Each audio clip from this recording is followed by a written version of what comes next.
we finished this game very well tonight, but the reason we played, even though we won by 14 points or whatever it was against Connecticut and Manhattan, we didn't pass the ball enough. And that's what Russ has to learn coming away from this game. We've been a big assist team, and in the last 2 games we've had 10 assists. And that's why we're shooting a low percentage. So Russ has to really learn a lot of valuable lessons because he's on everybody's chalkboard to stop him. And tonight he forced things and had 6 turnovers. And I think it's going to, more than the team, I think it's really going to make Russ better going into St. Louis. Other questions for Coach Pitino, please. Standing up on our left. Hi, Coach. Steve Andrus, WDRB. I'm not asking this saying it's an excuse because obviously you guys won the national title last year, but just curious the philosophy or maybe even the science behind going hard in the mornings of a game day. What goes into that for you? We haven't gone very hard, to be honest with you. Actually, today was our easiest walkthrough we've had. We win. You know, I haven't gone hard in walkthroughs in about 5 years. We do something now. When I was at Kentucky, our walkthroughs were a game.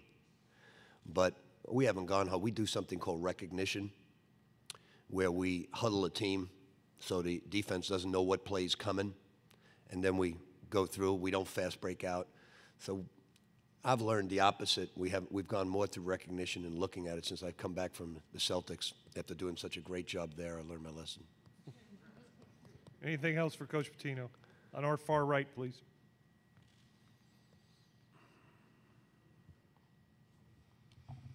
Rick, just thoughts on a veteran like Hancock stepping up in the clutch and just would not let you lose the basketball game tonight. Yeah, I kept, you know, he was passing up some shots, and we need him to shoot the ball.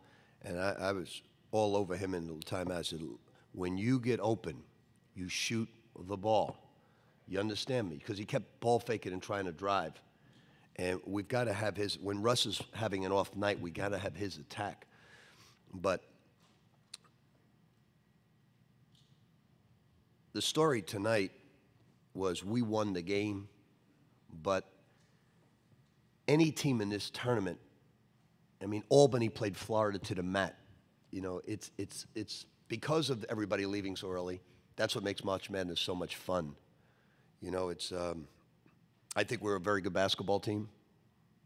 I thought Manhattan was the better team tonight until 4 minutes to go in the game. And then we were the better team. We got on the backboard, but as I watched tonight, I thought St. Louis was dead. It was over. They were up to 16 points, and then boom. Now, we have improved in some areas that one of the reasons why I think we won, we have really worked our butts off on free throw shooting. And we've become, even the ones Montrez missed look good tonight, if there is such a thing. They all look good, and we've been shooting free throws well.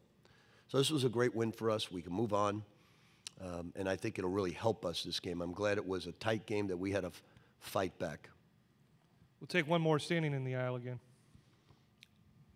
Coach, Montrez just told me he thought the guys were sluggish coming out, having to wait all day. Your thoughts on that? And I think this generation, now Montrez is a great guy. I love this team. The last 3 years have been very special. This generation's the greatest excuse makers of all time. If you would have watched one of our practices, they never get fouled. If they lose the ball, they were pushed. It's incredible what goes on in one of our practices. But you never get upset because they're such great guys, including Luke, who's obviously very cerebral, but you know, he actually chops the guy, kicks the guy. I didn't touch him. And so Manhattan had to stay up late as well. So I always keep telling them 100 excuses are a sign of weakness. And when you make an excuse, you show weakness. So they had to wait around, and they looked pretty good. Now, it is late. It's sugar. It's 1:30 in the morning. So it is late. So, Coach, we'll let you go. Thank you.